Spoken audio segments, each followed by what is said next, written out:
In the fall of 1974, 31-year-old Riverside Police Department motor officer Larry Walters was murdered by Gerald Monroe, a criminal who had spent the majority of his adult life in prison. This is the story of Larry's life and the tragic day he met Gerald Monroe. Larry Eugene Walters was born August 28, 1943 at Riverside Community Hospital and lived his entire life in Highgrove, just north of the Riverside city limit. Larry was the younger of the two sons of Travis and Helen Walters. Larry's older brother Wayne remembers their childhood home was located next to a 40-acre orange grove and that he and Larry earned extra money and free oranges, helping the owner refill his oil-burning smudge pots. Larry attended grade school at Highgrove Elementary, the only elementary school in Highgrove. Larry went to junior high at University Middle School in Riverside. One classmate of Larry's, a girl who grew up to marry Riverside police officer Jesse Scott, remembered Larry as a boy with a sense of humor, but who was quiet and shy. She remembered that Larry enjoyed being part of the youth group at the local Methodist church and attending the group's activities with his friends. According to his brother Wayne, he and Larry spent most weekends helping their father at a property the family owned in the mountain community of Idlewild. They got 3 lots up there. At the time it was on the side of the hill. It was beautiful, and paid $200 a lot for it. Started clearing the property, had a lot of manzanita on it. Made trips to the dump. We'd be up there every weekend and we slept in a tent on the property, and he'd run water up to the tent. We went up there every weekend, taking brick up to make a little building to stay in. By the time Larry started high school at Riverside Poly, he had purchased a gold 1949 Ford and spent much of his spare time working on his car. He wanted his pipes to be really loud. He got a ticket for loud pipes, so somebody told him if he packed it with steel wool, that it would tone it down. So he sat there and put the steel wool in it, packed it in there really good. He went for his fix-it ticket, and whoever, I'm sure it was a policeman, told him, okay, hit the gas. So he did, and he said, no, you got to do better, you got to hit it. So Larry hit it a little bit harder, and he said, I said hit it. And Larry floorboarded the gas, and out flies this red hot steel wool. They went up to get some gasoline for his 49 Ford, and they found this truck up at the packing house, and they was going to steal some gas. Maybe I shouldn't say this, but anyway, they got the gas, and they got just about a block down the street, and the car stopped on them. They filled it full of diesel fuel. In 1961, at the age of 18, Larry followed his father and brother into the United States Navy, where he served as a corpsman, which, because of his known aversion to hospitals, was a choice that surprised his family. His sister-in-law, Donna, remembers when Larry came to the hospital to see his newborn nephew. He stopped by the nursery and saw his nephew, and then he came in to see me and stayed for a little bit and said he had to get out of there. So he left, and just a few minutes later, I hear this loud crash. The smells in the hospital, he couldn't tolerate, and he just passed out. And when he did, his head hit a gurney, so it made a lot of noise. And they came in and told us. Then when he went in the military, I was shocked to learn that he was going to be a corpsman because he couldn't stand the smell in the hospital. Larry spent most of his military career assigned to a hospital ship in Long Beach. While still in the Navy, Larry met LaDonna, and not long afterward, while only 16 and 18, they were married. While on their honeymoon, LaDonna got pregnant, a turn of events that caused Larry some concern. My parents got married right about my mom's 17th birthday, which was, I guess, not too unusual in those days. This would have been early 60s. And my father was not quite 19. And as I understand it, I was conceived on the honeymoon, and my father was very nervous I was going to be early for 9 months and send the wrong message to people. And so fortunately I was 3 weeks late, according to my mother. So they were married around the 1st of June. I was born on April 4th. So it was 10 months later, and that was a good, comfortable number. On January 3rd, 1966, at the age of 22, Larry joined the Riverside Police Department, a job he decided on when he was a teenager. Larry worked as a patrolman until July 17, 1970, when he was transferred to the traffic unit and assigned to motorcycle enforcement duties. As much as Larry enjoyed being a police officer, and especially being a motor officer, everyone who knew him knew his family came first. With him, his family was his life. We lived on Shady Grove Drive, which is up off Blaine Street in Riverside, and he loved that house. He loved that house. It was just, he said, I've got everything that has any meaning to me in this house is my family. He was just a real family man, really. I remember Dad taking his motorcycle up to our elementary school, and our classrooms went out, and he showed us his motorcycle and let the kids sit on it, and I just remember being really proud that he was my dad. Larry was always laughing. He was the easiest going guy I've ever met. We were on our way to, I don't remember, I think it might have been Frank Clark's house. It was one of the guys. We were on our way there on our motors after work. We were going to go play cards.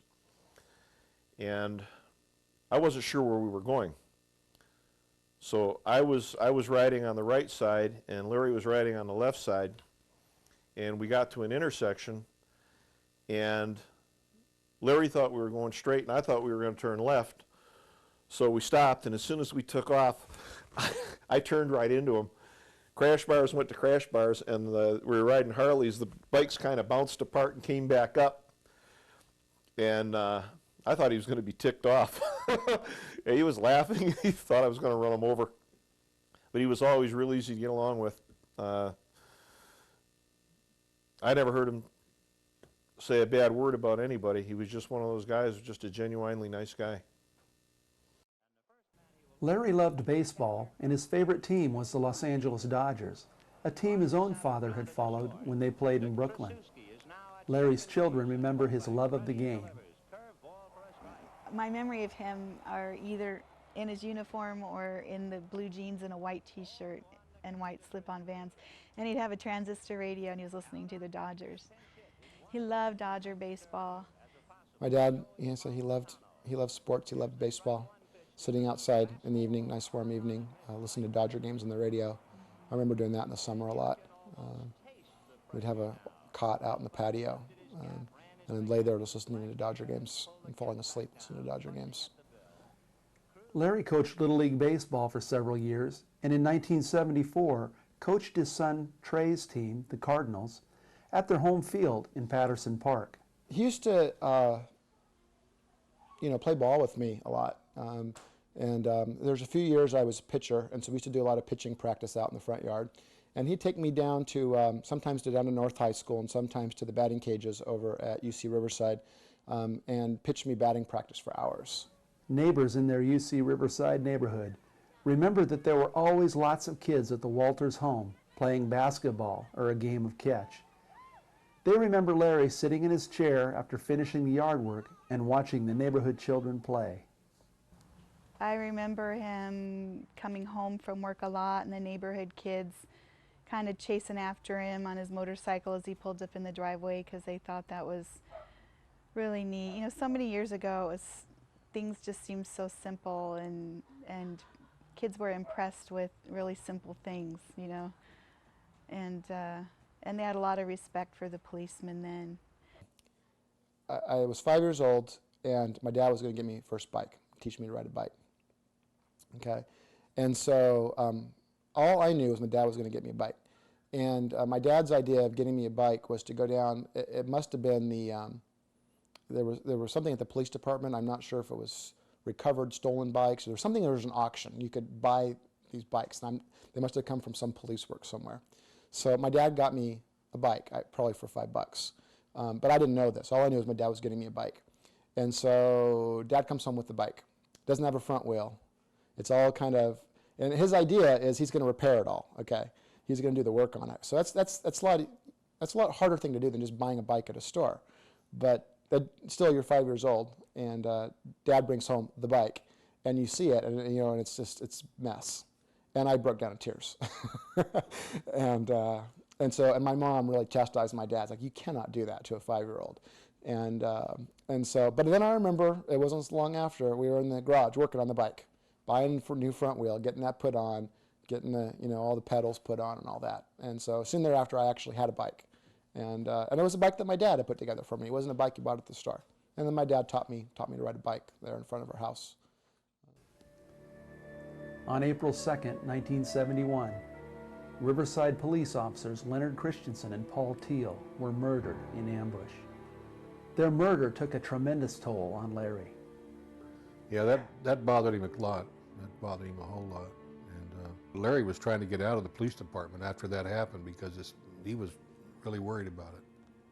I remember the night Christensen and Teal were killed, and my dad came home, and my mom sent us all to our room, and he and my mom stayed up just all night. He must have just really needed to talk or just needed her with him, but I remember we all knew something bad had happened, and that Dad needed to be left alone that night. I remember when he came home that night and had a shot of whiskey or something, and he knew Christensen real well. He and Christensen were friends, and he was, I think he was the first one on the scene for Christensen and Teal, and so he was there. Christensen was still alive when he was there, but he died shortly thereafter. So my father was there and saw his friend die. In August 1970, during an anti-war rally in East Los Angeles, organized by a group called the National Chicano Moratorium, veteran KMEX reporter Ruben Salazar was killed when he was struck by a police tear gas projectile after rioting broke out at the march. The next day, in what some said was a reaction to Salazar's death, sporadic incidents of rioting broke out in the Casablanca area of Riverside. Rocks and bottles, and in one incident, a Molotov cocktail were thrown at officers patrolling the neighborhood around Villegas Park. At about 10 p.m., 6 officers on foot in the park were fired on 20 to 30 times by unknown assailants. 4 of the officers, Lee Hayes, Art Arciniega, Mike Wilson, and Bob Hansen, were hit by a shotgun blast. I heard someone scream on a radio that officers had been shot, and they had been hit, I believe, in the throat area and the chest area with shotgun pellets. And a number of things came up that night. It was dark. They were trying to reload out of dump pouches, and they couldn't reload. They were continuously fired on by whoever had them pinned down. We didn't have speed loaders at that time. They were either just a strip load or a dump pouch. And they find out in practical application, when you're laying down on your stomach, you can't dump a pouch of bullets out. And they didn't reload except one round at a time. So I can remember we had a meeting in the auditorium, and the 5 officers with gauze bandages on their throats and on their chest areas showed up, and we're sitting in the front row, and the officers were collectively pretty upset over what they were referring to as antique weapons, out-of-date weapons, blunderbusses, things like that. And said they were going to show up to work that night carrying whatever they wanted. So to get some control over that, my understanding or recollection anyway was the chief selected a group of officers that were pretty tuned into weapons to select a more modern weapon, in this case semi-autos. And my understanding was Rick Albee was one of the members of that, and this may have been based on the fact that he was well-read in the area of firearms, but was also recently back from Vietnam, where he did a tour of duty over there. So he was, as my recollection has it, driving force in getting at least semi-automatics, if not the Smith & Wesson semi-automatics, which was what he was using on the day of the shooting. By all accounts, Wednesday, November 13, 1974, began as an unremarkable day in the city of Riverside. That morning we went to work and went to roll call and went out. I was working the downtown motor assignment. My call sign was Motor 26, and we in those days we responded with our motor number, and Larry was working the beat next to me, and we went out, probably went to coffee first thing, and then started working traffic downtown, and a call came out at the courthouse of a man with a knife in the courthouse. At 9:20 a.m., Sergeant Ben Castleberry, Detective Jerry Knopflock, and Officer Keith Kinsinger were at the Riverside Municipal Court preparing to testify. They were approached by a woman by the name of Sandra Osborne, who told them that her former boyfriend, Gerald Monroe, was also at the courthouse and had threatened her and her husband Johnny with a knife. Detective Knopflock contacted Monroe, and at 9:34 a.m., Sergeant Castleberry called the dispatch center and asked for a unit to be assigned to handle the investigation. Officer Albee, who by coincidence was in front of the courthouse, was assigned to handle the call. The unit that was at that time R1 downtown was tied up on something, and I picked up the mic and said that I'd respond, I'd take it, and Larry backed me up. When we got to the courthouse, there was a subject there who was reportedly had to have a knife, and he had gone there to confront his girlfriend and her husband, and it turned out to be a love triangle. We searched him. He didn't have a knife. There was nothing really that we could do at that time, and we let him go. And Larry and I cleared the call. At 9:55 a.m., both officers cleared the call and left the courthouse. At 10:08 a.m., while working traffic enforcement, Officer Walters saw Gerald Monroe commit a right-of-way violation at 9th and Lime, about a block from the courthouse. He stopped Monroe up on Lime Street, and when we had first interviewed Monroe, he said he got to the courthouse by other means, that he did not have a car. And Larry radioed me while I was writing the report and said, I just stopped Monroe for a traffic violation. He appears to have found the car he didn't have. What Officer Walters didn't know was that Monroe, 32, had a criminal history dating back to his 16th birthday when his parents turned him in for being incorrigible. Monroe entered the Army in 1959, and in 1961, ironically the same year Larry joined the Navy, he received an undesirable discharge for assaulting a non-commissioned officer. Between 1961 and 1970, Monroe was arrested at various times for forgery, burglary, grand theft auto, and possession of a deadly weapon. In April 1970, Monroe was arrested by LAPD for 3 counts of armed robbery. Admitting to some 40 robberies, Monroe pled to 1 and was sentenced to a term of 5 years to life. While serving his time at the California State Prison in Chino, one prison evaluation described Monroe as hostile and cold and said he seemed ready to explode. In spite of that, Monroe was paroled in January 1974 after serving less than 5 years. Officer Albee arrived at the corner of 9th and Lime and parked his motorcycle directly behind Officer Walters' motorcycle. I responded to the location, and Larry Walters was writing Monroe a ticket. I walked up to the side of the car and I wanted to search the car for a knife. And I said, "Mr. Monroe, get out of the car." And he looked up at me and got that look in his eyes and took the door and shoved it open against me, trying to shove me out into traffic.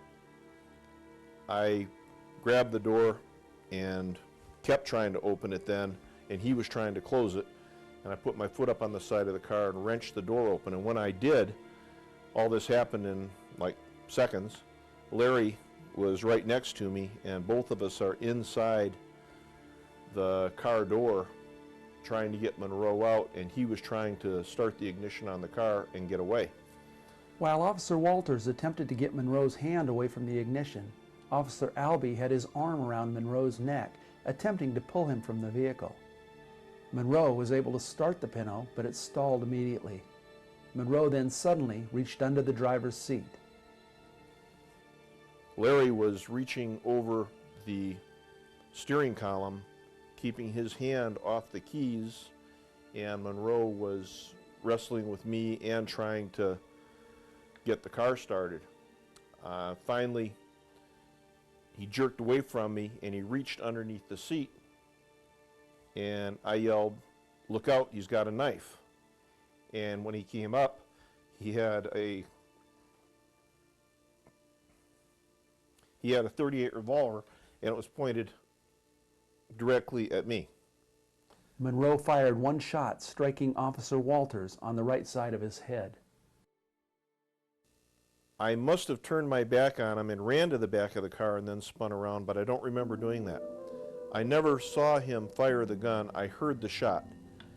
And when I spun around, I was drawing my Model 59. We'd just gone to the Smith 9mm from the revolver. And I couldn't see Larry. I could only see Monroe standing next to the door of his car. And I thought Larry had dove towards the front of the car and was taking cover. So I had Larry in a crossfire. Officer Albee saw that Monroe was now partially out of his vehicle and pointing his gun directly at him. My first two shots, I pulled to the right, and I saw him hit the back window of the, I think it was a Pinto. I saw my first two shots went through the back window. I knew I'd missed Monroe, but he ducked. The shots distracted him, and he ducked to try to, he knew I was shooting at him. And I started working my way around the back of the car to the passenger side, and there was a big parking lot there at that time. And I was using cover fire like we did in the military. Monroe fired 4 shots at Officer Albee, and Albee fired approximately 12 rounds at Monroe from the right rear of the Pinto. That was the first time I took good aim at him because I knew Larry was not in a crossfire. I was shooting then across from the passenger side of the car towards the driver's side. Larry took cover towards the front, and I knew he was out of the line of fire. Monroe jumped back into his Pinto and attempted to start it.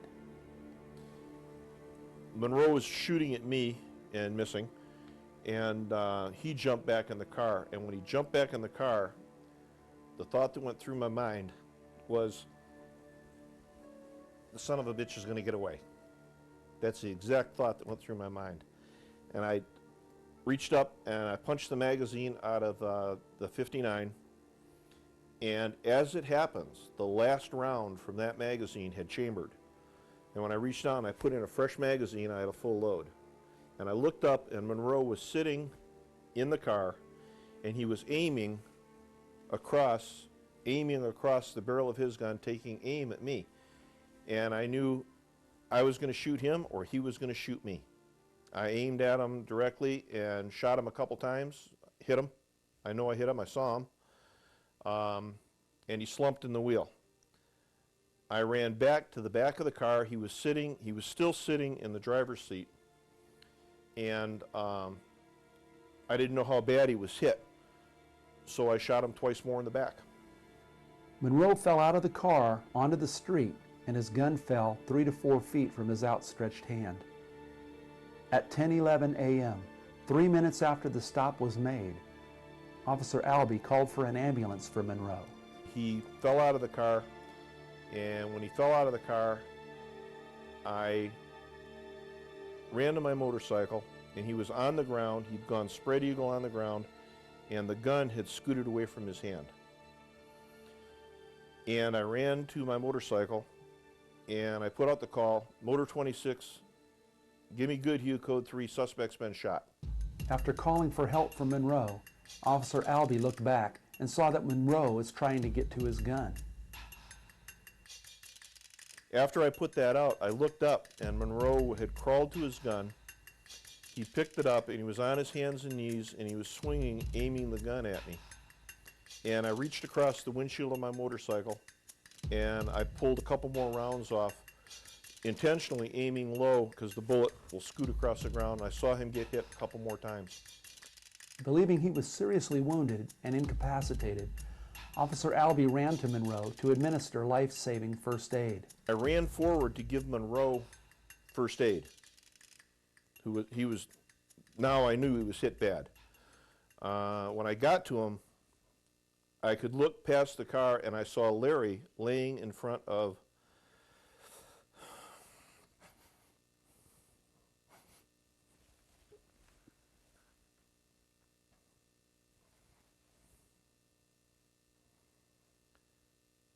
the door, and that was the first time that I knew Larry had been hit. And boy, some things don't go away. And that shook me up. I ran back to the bike, and I put out the call, officer's been shot.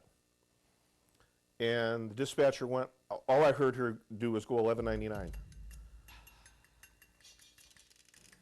When the 1199 Officer Needs Help call went out, officers from all over the city responded to Officer Albee's location. Over the intercom, we heard that there was an officer-involved shooting in progress at 10th and Lime Street. And we immediately ran for the back door, and as did all officers that were in the building, because there was a tremendous bottleneck there at the time. As we came down the back stairs, I recall Detective Jerry Knopfloch was loading into his vehicle, and Vince Nye and I jumped into his car and drove the block and a half to the scene. Then I heard Rick's call come out on the radio, and shots fired, you know, something like that. I mean, it just grabs you immediately. And so I said, holy moly, it's right around the corner. As officers rushed to the scene, Officer Albee's life or death struggle with Gerald Monroe continued. I looked up, and Monroe had, for the second time, got to his hands and knees, was crawling forward, got the gun, and was laying on his side and swinging the gun towards me. And I knew he was moving so slow, you just know. I wanted to get to Larry to help him. I ran forward, I kicked the gun out of Monroe's hand, and it went scooting way across the street. And when I went by Monroe, he was laying on his side, and he was looking up at me, horrified. There was a look of abject horror in his eyes. And I believe, and I firmly believe now, and I have ever since then, that he knew he was dying. He died at that moment, and he knew where he was going. And it was like slow motion when I kicked the gun out of his hands and our eyes locked, but I never stopped. It had to be just a fraction of a second. I ran forward and dropped down and give Larry first aid. I never looked back at Monroe. I knew he was dead.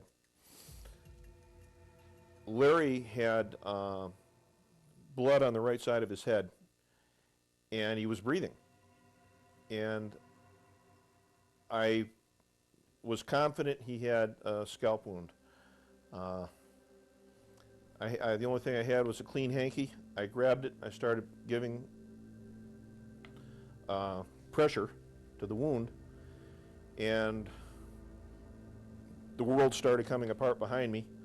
At 10:12 a.m., just 4 minutes after the initial traffic stop, the first backup units began to arrive at the scene. I ran to Larry Walters and started doing CPR immediately on him. and I recall a uniformed officer by the name of Joe Rubio handcuffing Gerald Monroe behind his back. I shot down the 2 blocks, and there I was. And I jump out of the car, and off to the side, I see Rick and Ron Adams. And they're tending to Larry. And he's on his back, he's in uniform, and Rick's in uniform. And I remember Ron giving CPR. And I'm a new kid. I mean, I'm in awe of this whole thing.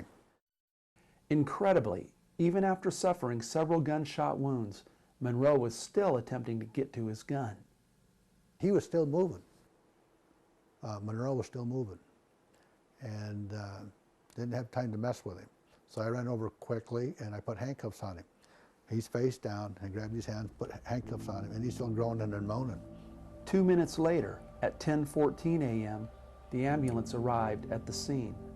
The ambulance has arrived, but they're not really moving in the speed that we thought they should have been.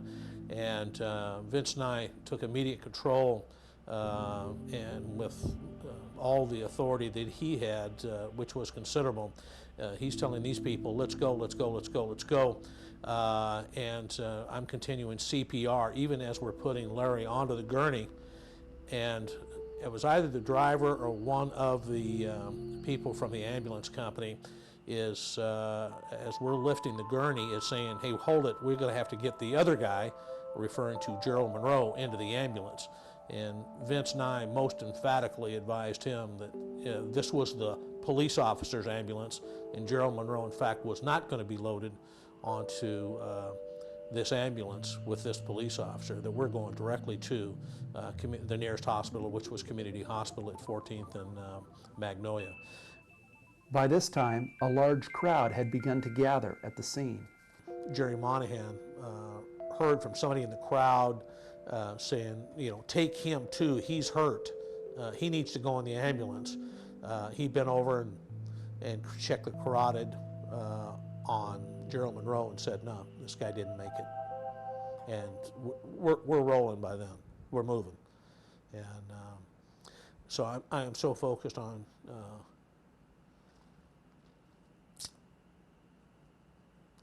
it's just on Larry. While Officer Walters was en route to Riverside Community Hospital, Officer Albee was driven to the department's Orange Street station to be interviewed by investigators. As it happened, at that time, you could see from that parking lot, you could see the backside of the downtown post office. And my dad worked at the post office. And part of his duties were to go out and check meters at locations that metered the mail. And he was standing on the back dock of the post office watching the gunfight. He saw me run around the side of the car. He saw my white helmet, knew it was a motor cop, and didn't know I was involved.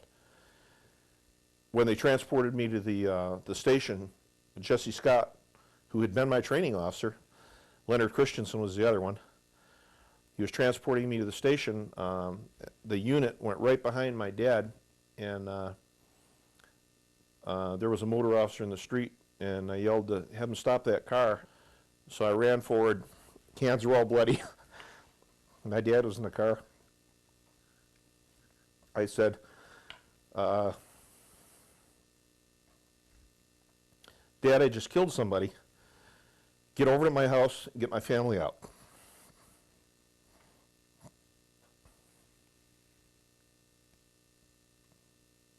Because I didn't know what was going to happen. I didn't know who this guy was. I wanted my family safe. I'll always be thankful for that. He looked up at me and said, okay, that was it. Drove off, took care of my family. As officers and medical personnel labored to save Officer Walters, the investigation of the shooting began. Went down to the station. Jerry Monahan was the main interrogator, took me into a room, was packed, the old roll call room at the Orange Street station. I was sitting there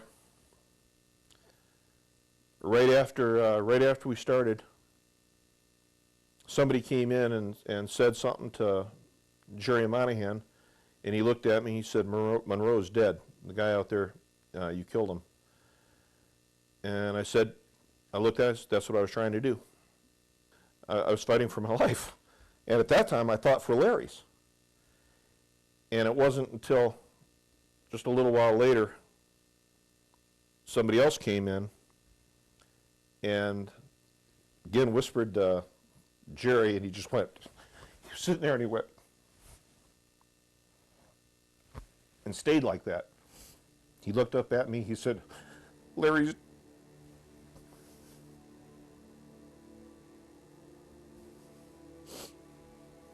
sorry.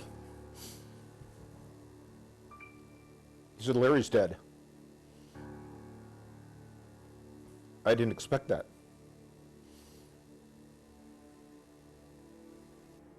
Deputy Chief of Police Vic Jones, Captain Howard Wentland, and Walter's family friend, Officer Gary Davis, went to Larry Walters' home to notify his family, but found no one there. After questioning the neighbors, they learned his wife, LaDonna, was at the Riverside YWCA teaching a crocheting class. I did volunteer work at the YWCA, and they did come there and told me, what had happened. And I was devastated, and I just kept saying, oh my God, my kids lost their father, that's all I could think of. Not that I lost my husband, but my immediate thing was, how was it going to affect my children, He was a wonderful father to the kids. Soon, the devastating reality of Larry's murder began to register with the officers involved in the aftermath of the incident. I had his Sam Brown leather gear and his gun, and as I started to leave, the ER room physician handed me his motor boots.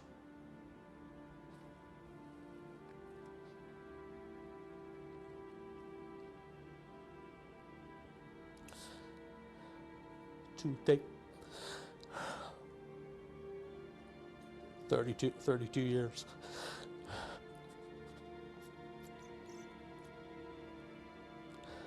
Just doesn't go away. So I walked back to the department carrying his gun and leather gear and his boots. Officer Gary Davis drove LaDonna to her children's school, where she found them on the playground. Oh, they were devastated. I can remember Trey crawling up my leg saying, no, it can't happen. It just can't happen, Mom. It just can't be. And of course, everybody at school was so supportive. We had so many people around us, and that was one of the hardest things I've ever had to do. So when they came to the school that day and picked me up, that was my first assumption, that my father had had a motorcycle accident. And so my mom was acting really serious, and I said, did Dad get in a crash, is what I said. And she just said no. And then when we got in the car, then she told us what happened. All of us got in the car and told us what happened. I saw my mom walking across the playground, and I ran up to her and asked her what she was doing there at school. I didn't even think it was anything serious, and she just said, we're going to be having a lot of company. And then she just walked us down the hill to the car, and I remember my brother kept asking her, did something happen to Dad? What happened? Did something happen to Dad? And she wouldn't answer.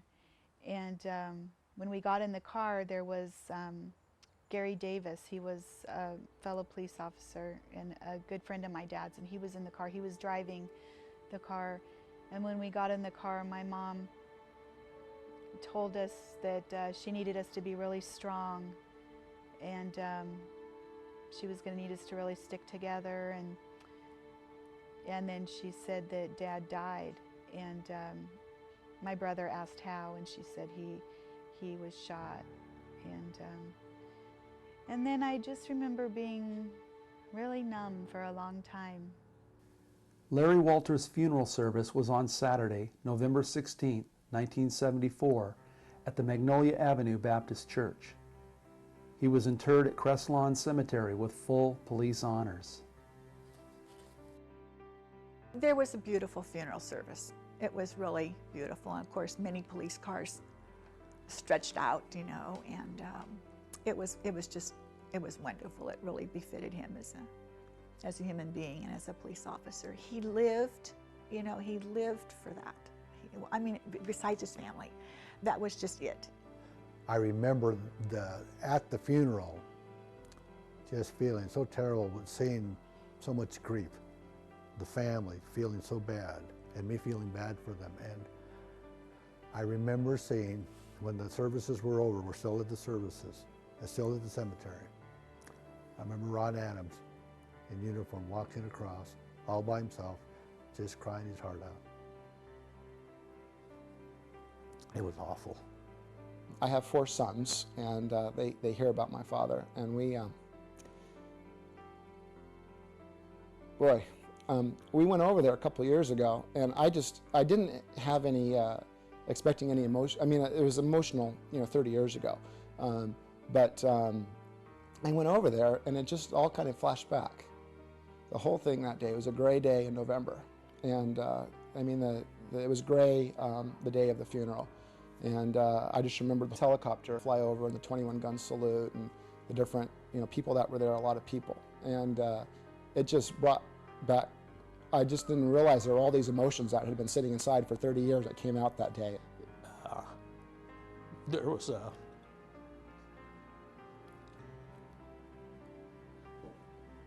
lot of concern for Rick Albee. But I mean, you know, fewer called, but boy, he sure stepped forward. I couldn't have done anything more, but I've always regretted not being able to save his life. But I know that first shot went off. That ended Larry's life. He shot 4 more times at me and missed. And when they recovered the weapon, there was a 38 round still in the chamber with the primer dented probably several times that never went off.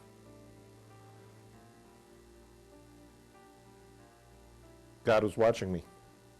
He just was a marvelous man. I was just so proud to have been his wife and have part of him as my kid's father. It was wonderful, wonderful. It was just really a love story. It was really a wonderful love story. The police helicopter for Riverside Police Department would come by for several years afterwards and shine their spotlight on our house. So, and we never knew who they were, and we never, you know, it just was, and they were saying hello.